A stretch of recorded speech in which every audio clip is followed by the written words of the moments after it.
বিয়ের আগে আইবুড়ো বেলায় যখন রান্না পুজোর দিন আসতো তখন গান গুনতাম। কটা বাড়ি নিমন্ত্রণ হলো, সকাল থেকে খাবো, সকালে খাবো, দুপুরে খাবো, সন্ধে খাবো, রাত্রে খাবো, এমনকি টক রান্নাও করবো। কার বাড়ি আগে যাব, কার বাড়ি পরে যাব, কোথা দিয়ে শুরু করব, কোথা দিয়ে শেষ করব, শুধু খাওয়া খাওয়া আর খাওয়া।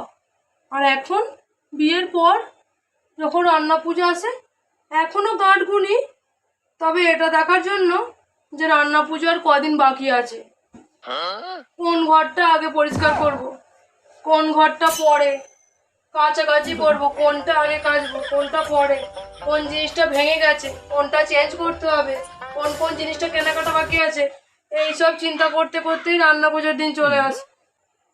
বিয়ের আগে ছিল আনন্দ করব খাবো, আনন্দ করব খাবো, আনন্দ করব খাবো। আর বিয়ের পরে পরিষ্কার করব আর কাজ করব, পরিষ্কার করব আর কাজ করব, পরিষ্কার করব আর কাজ করব। আনন্দ আর নেই, সবই নিরানন্দ হয়ে গেছে।